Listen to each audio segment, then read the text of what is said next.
Hello, this is Dave from Unplugged Woodworking, and I'm just going to take you through these joints what I'm cutting today. So here I'm just using some candle wax. This is just to lubricate the screw portion. It really helps. Um, if you can see the little gizmo thing I've got going on there, that's just me sliding bevel, and it's just attached to an L-shaped bracket. I tend to use these to do dovetails, to line dovetails up. That's just clamping into place. I've been using this technique for quite a while. You know, it's quite good. I don't have to sellotape anything down or use masking tape. You know, it's quite a good method. Yeah, I'm just marking out for my round tenons. I basically just draw a cross that gets as the centre of the workpiece, and I use my compass at the desired setting, which in this case is going to be 1¼ inches.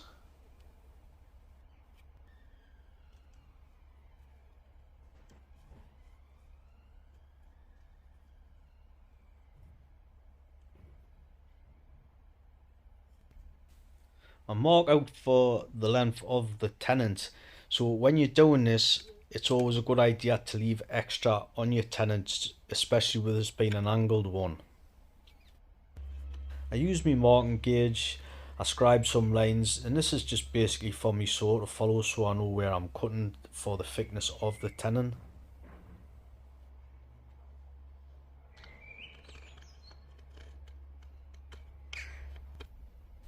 Here's a little look at what the markings look like. Very simple, but this is where I start off, and as I said, I do this every single time I do a joint like this.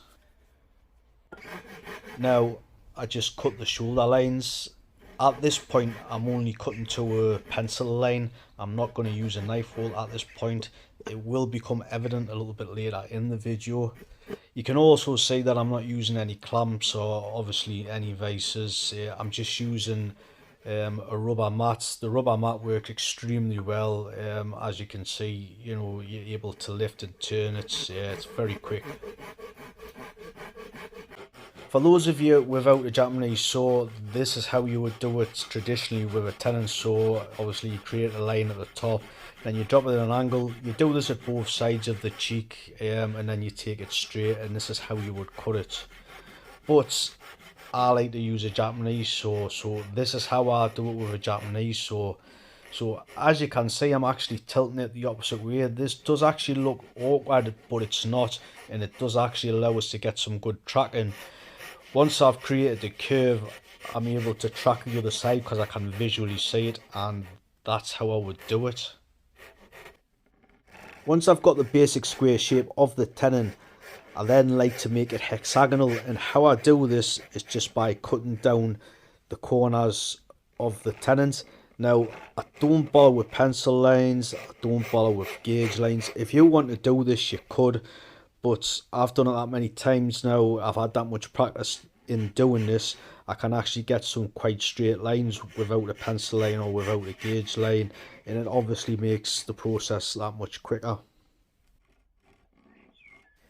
Once I've made all the cuts, I then just remove all the waste material.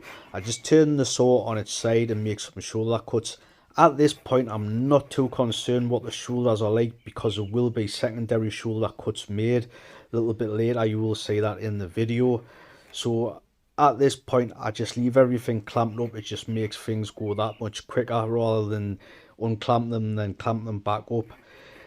Next, I just use a chisel and I start paring down. If you can see, I only pare down the bottom half of the tenon.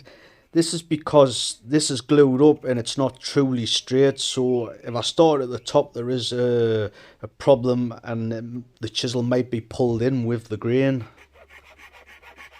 Next up, I start using a Shinto rasp. I get the tenon nice and round with this. These are great little rasps.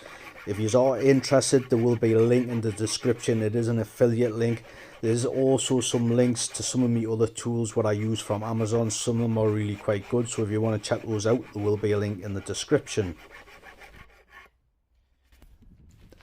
So I make sure that the joints, you know, are good fits and that I'm happy with it. I am actually getting things lined up here. My sight line is actually 45 degrees, so I want to make sure I get everything lined up before I start marking for the shoulders.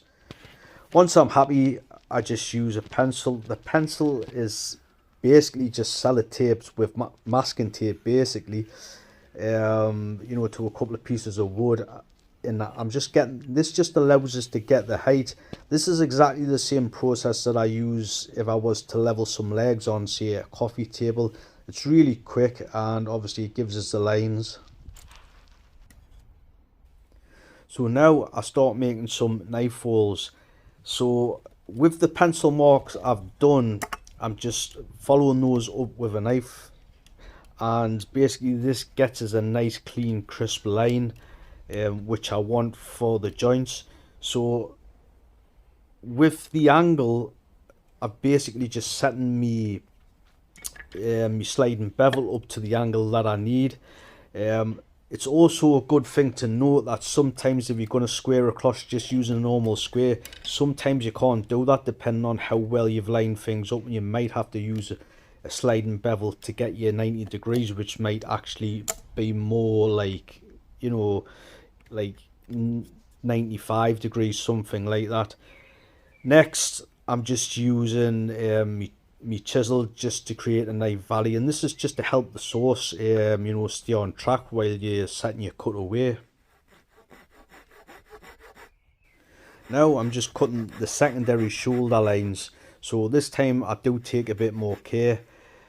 If you notice, I'm actually using a flush saw here. This is just kind of something I've been experimenting with only very recently, and I'm actually getting some quite good cuts. And as you can see, it's actually working quite well. So, you know, it might be worth you having a go at this. Once the cuts have been made, I just start using my chisel, and I just basically pare it down. This is actually pretty quick. It doesn't take too long. You know, I just remove quite a lot of the material just with a few blows with the mallets. I do actually use me little flush saw. It comes in pretty handy just to remove the corner parts, which I'm going to do in a moment. You do have to be careful when you're using a saw at this point, because it is very easy to actually cut into the tenons.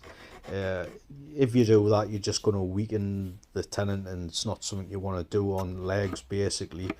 So as you can see, I just keep on working my way down, paring down and paring down.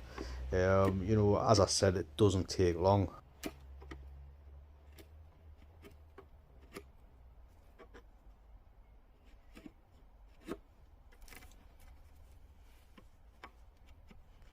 Yeah, I'm just cleaning up the shoulders. I don't really need to do a great deal because I got such a fine cut with the flush saw.